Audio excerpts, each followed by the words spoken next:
Pemirsa, pasangan Gibran Raka Buming Raka Teguh Prakosa mendapatkan penantang di Pilkada Surakarta akhir tahun nanti. Mereka adalah pasangan Bagio Wahyono dan juga FX Suparjo yang berprofesi sebagai tukang jahit dan seorang ketua RW.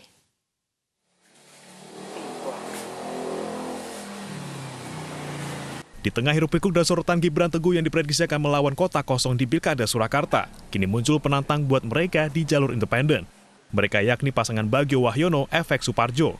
Namun siapa sangka jika penantang anak presiden dan politisi mapan ini hanyalah tukang jahit dan seorang ketua RW. Penantang Gibran diusung sebuah yayasan yang bernama Tikus Piti. Sebuah organisasi yang mengklaim mempunyai anggota ratusan ribu di seluruh dunia dan puluhan ribu di kota Solo. Meski dipandang sebelah mata, namun pasangan Bagio Suparjo atau Bajo yakin mendapatkan banyak dukungan dari warga Surakarta. Tapi ya wajar lah, kita tuh wong cilik ya. Kalau misalkan kita dipandang sebelah mata, itu yang wajar-wajar saja. Tapi yang namanya kita tuh artinya bukan siapa-siapa. Jadi kita dan Pak Bajo berjuang terus dengan relawan kita, terus berjuang dan berjuang. Jadi saya harapkan juga masyarakat Solo, saya minta doanya. Pasangan Bajo saat ini sedang mengumpulkan kekurangan jumlah dukungan untuk memenuhi syarat 35.870 dukungan dari warga Surakarta. Dari Surakarta, Jawa Tengah, Tatar Hamanta, iNews melaporkan. Sinyal dukungan PDI Perjuangan yang akan mengusung Bobi Nasution di Pilkada Medan, Sumatera Utara semakin menguat. Menurut Jarod Saiful Hidayat, kesempatan dari kalangan muda untuk memimpin daerah diperlukan saat ini.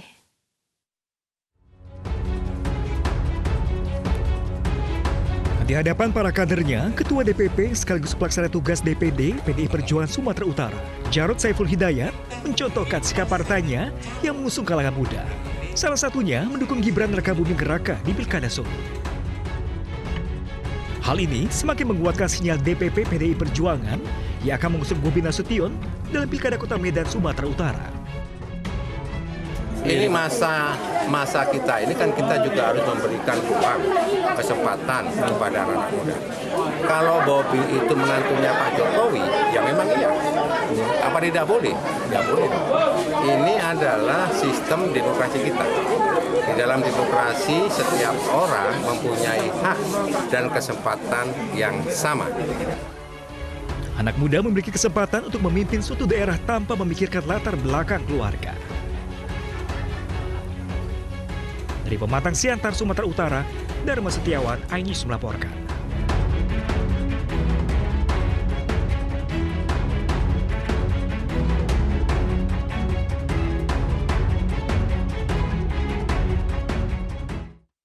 Pemeriksaan kode etik Brigjen Pol Prasetyo Utomo sudah selesai dilakukan oleh Provos dan segera disidangkan. Di sisi lain, Koordinator Masyarakat Anti Korupsi Boyamin Saiman melaporkan Wakil Ketua DPR Aziz Syamsuddin atas dugaan pelanggaran kode etik karena tidak menekan izin rapat dengar pendapat terkait Joko Chandra di masa reses.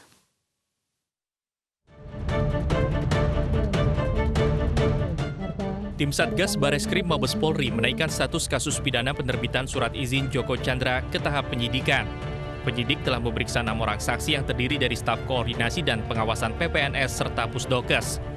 Hasil pemeriksaan tersebut dijadikan penyidik sebagai petunjuk untuk menetapkan tersangka. Tersangka nantinya akan dijerat dengan pasal 263 KUHP tentang pemalsuan surat, pasal 426 KUHP tentang pegawai negeri yang membiarkan orang melarikan diri dan atau pasal 221 KUHP tentang menghalangi penyidikan. Sementara itu pemeriksaan kode etik Brigjen Pol Prasetyo Utomo sudah selesai dilakukan oleh Provos dan segera disidangkan. Untuk berkas disiplin ya. Berkas disiplin BJPPU sudah selesai berkasnya dan oleh Provos nanti akan diserahkan ke Waprov. Dan nanti setelah dievaluasi berkas tersebut kemudian nanti akan disidangkan. Kemarin hari Senin tanggal 20 Juli kasus tersebut setelah kita memeriksa 6 saksi, yaitu 6 saksi itu adalah dari staf Korwas PPNS dan dari Pusdokes. Dan kemarin tanggal 20 Juli kasus tersebut naik penyidikan, naik penyidikan dengan dugaan pasal 263 KUHP, 426 KUHP, dan atau 221 KUHP. Tentunya nanti setelah kita melihat dari pemeriksaan saksi dan kemudian juga sudah naik sidik, ini nanti akan mencari siapa tersangkanya.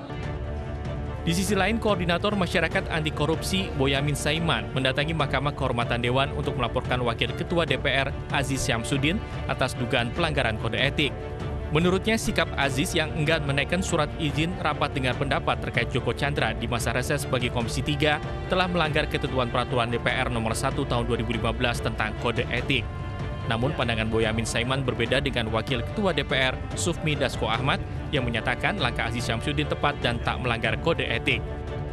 Nah, dari sisi itulah melihat kami sebagai masyarakat urgen dan pentingnya rapat dengar pendapat oleh Komisi 3. Tapi kemarin saya mendapatkan masukan, ada informasi dan data juga bahwa Pak Aziz Syamsuddin sampai hari ini belum menandatangani itu. Nah, padahal Ketua DPR sudah meng-ACC dan sudah dirancang. Dan kalau toh itu istilahnya ada larangan rapat dengar pendapat pengawasan oleh komisi-komisi terhadap lembaga mitranya, itu kan kalau dilarang tidak ada izin. Nah, maka ini dibutuhkan izin. Nah, izin itu kan dikemukakan di situ, urgensinya segala macam kan itu kan. Dan ini kan bukan kitab suci. Nggak benar itu, saya bilang nggak benar. Jadi sesuai dengan tata tertib itu sudah benar. Kemudian tujuan dari kawan-kawan Komisi 3 juga itu benar. Jadi kalau Boyamin itu punya bukti, silakan, jangan cuma ngomong aja gitu loh. Kami tidak mau dipecah-pecah antara pimpinan DPR dan pimpinan komisi. Sekali lagi saya tegaskan bahwa pimpinan DPR akan mencari jalan keluar agar tujuan teman-teman Komisi 3 tercapai tapi tidak melanggar tata tertib. Sufmi Dasko Ahmad menambahkan tidak ada benturan sikap antara Komisi 3 DPR dengan pimpinan DPR mengenai rapat dengar pendapat terkait kasus Joko Chandra. Dari Jakarta, Tim Liputan iNews melaporkan. Sidang ketiga Sunda Empire dengan terdakwa Nasri Bang, Rangga Sasana, dan Ningrum Ningsih kembali digelar di Pengadilan Negeri Bandung siang tadi. Dalam sidang, Jaksa Penuntut Umum menghadirkan 8 saksi fakta.